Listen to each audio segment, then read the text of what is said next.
They say he's hard to reach, that he doesn't open up, that he's emotionally unavailable. But what if that's not a flaw? What if it's his greatest strength?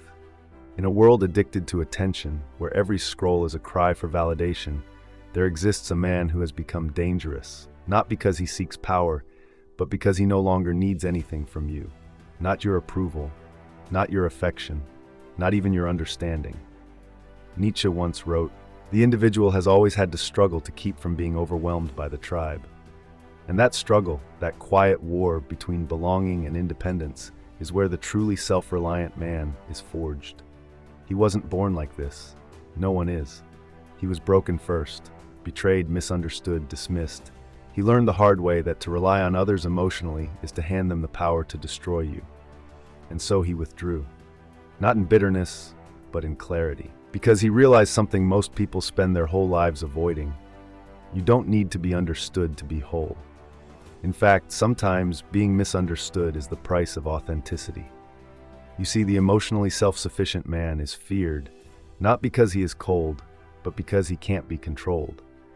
Most relationships are silent contracts. I'll make you feel needed if you make me feel important. I'll pretend to be small so you don't feel threatened. But the man who has wrestled with his shadow, the parts of himself he was taught to ignore, doesn't play those games. He's seen the darkness within himself, owned it, integrated it, and that makes him unpredictable, untouchable, free. Carl Jung called it individuation, the process of becoming whole by confronting your unconscious. Nietzsche called it the will to power, the drive to become what you are, not what the world wants you to be.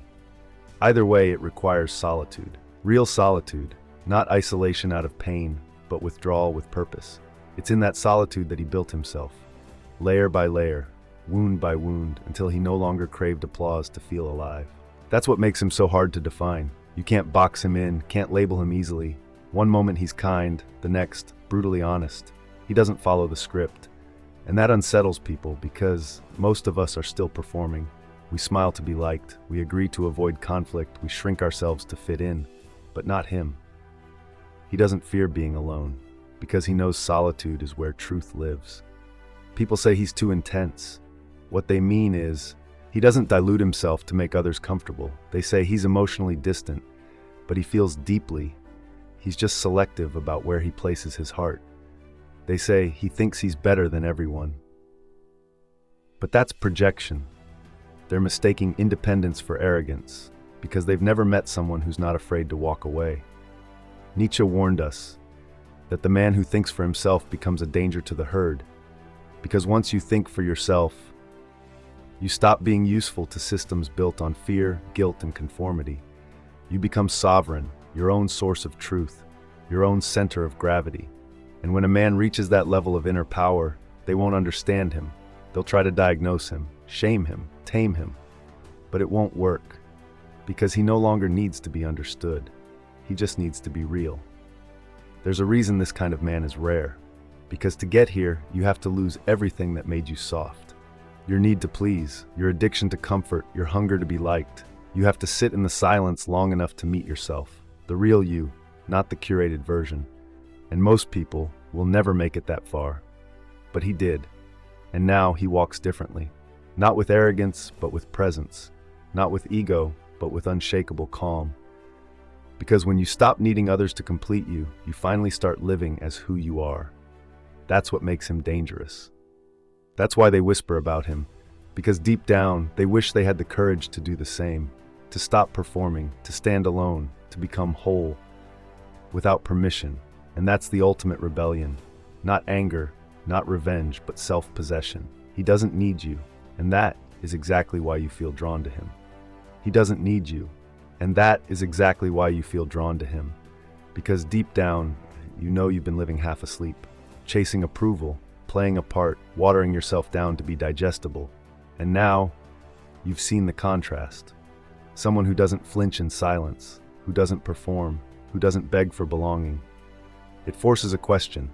What would your life look like if you stopped needing anyone to validate it?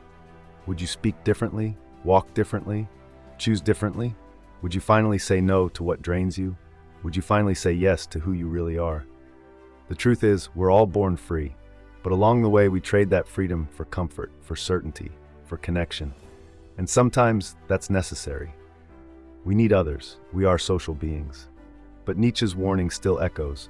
When you lose yourself to belong, you don't really belong. You just disappear more quietly. So the man who doesn't need you is not heartless. He's just whole. He's a reminder that solitude isn't a sentence, it's a sanctuary. That the most powerful thing you can do in a world built on need is to become someone who doesn't. Not out of pride, but out of peace. Because once you realize you are enough, not just in theory, but in truth, you stop looking for mirrors in other people, and you start becoming the fire that others silently gather around, not to complete you, but because you remind them what freedom looks like. If this made you pause, if you're drawn to deeper truths and quiet strength, then you're in the right place. Like, subscribe, and keep exploring with us. See you in the next one.